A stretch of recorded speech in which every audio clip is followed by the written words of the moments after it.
This is Kelly. She fell in love with Zoe. In the first few years of marriage, I always used to describe you as a woman in a man's body. The couple fell in love and got married while Zoe was still living as a man. After years of struggling with who she really was, Zoe got to breaking point. Kelly confronted her husband about what was going on, and Zoe finally came out and told Kelly who she wanted to be. I thought I was going to wake up and Kelly was just left with the kids. Zoe spent the next few years transitioning with Kelly at her side, but coming out to the world as trans hasn't been an easy ride for the couple. I just didn't know how to feel, if I'm being honest. I should get upset now. There was a group of people that walked past us and barged me. Just there? Yeah.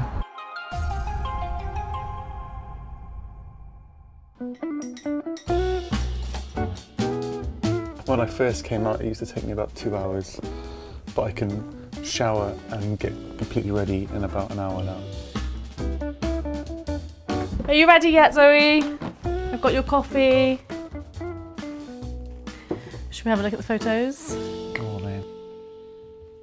Long time ago. It was such a long time ago. How many years now? 12 and a bit, 12 and a half. 12 and a bit. We first met when we were both in the pub. Both a little bit tipsy. We had our first date and then we kind of dated on and off. And then when I was at uni, I texted you to say that I loved you. It really blossomed the second time round. It's very surreal. It's like another life almost. I don't have a beard. That's a big change. Would be different. Zoe was definitely hiding something from me. The months leading up to her coming out, I would say, were the worst months of our lives together. The only thing I could have control over was food, so I stopped eating a lot of the time. It just made me really sick, really tired and depressed and grumpy all the time, and it really wasn't a nice way to be. And it was just like this extreme change. You looked so ill. I was terrified when I came out. It was the morning of New Year's Eve. I got all dressed up in a sparkly skirt and top. Eventually Kelly said, I think we need to sit down and have a chat. And then you confronted me. Even though I asked the question, I still wasn't expecting the answer. I was afraid of losing Kelly and the kids, and I was afraid of how my mum and my dad and my brother would react. We spent like weeks, just like every night up till 3 in the morning chatting about all the different scenarios. And buying a lot of wigs in that first few weeks. I think we kind of came to terms with things quite quickly and came out to the world quite quickly. When you came out to the kids, they both accepted it without question, just wanted you to be happy. I did say to George, I'm worried I'm going to miss your daddy. And he turned to me and said, but he's still inside Zoe. I needed that light bulb moment from a child's point of view to kind of put me in place, really. I think Molly was like helping you with outfits and stuff, wasn't she? So this is our local park. I try to avoid eye contact a lot of the time. Before I came out, I'd come here a lot more often. Society isn't exactly kind to the trans community. We knew that we would get abuse and that you would get a lot of negativity. There was a group of people that walked past us and barged me. Just there? Yeah. We've had people approach us in the pub asking us what's in our pants. I've had people walk past me in the street and stare at me, laugh at me and say, oh, you're a flipping weirdo.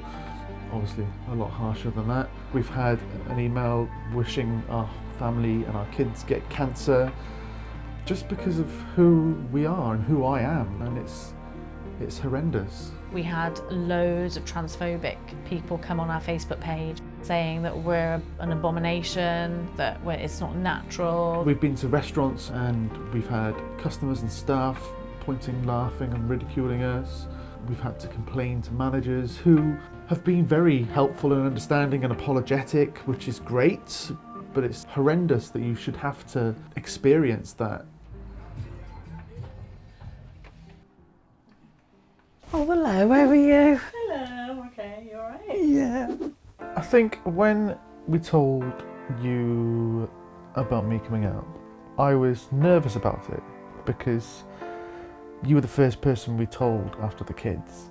You had to be there, otherwise it would have just all fallen down. I remember you coming over, the pair of you, and you said you got something to tell me. I remembered thinking, oh my God, this is it, they're going to split up. I just didn't know how to feel, if I'm being honest.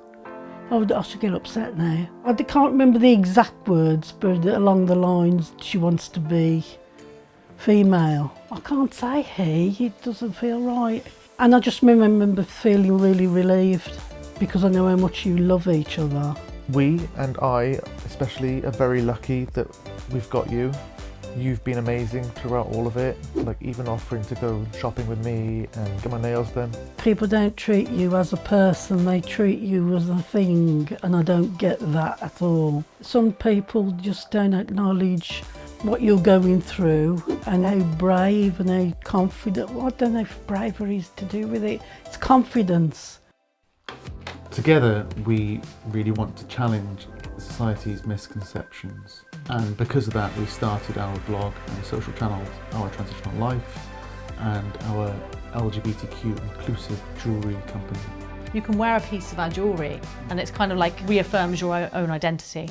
I think that when people judge trans relationships, they should actually think about why they potentially fell in love with someone. I fell in love with Zoe's soul, her heart, her stupid jokes. It was a spark, a connection, and I think that's what matters.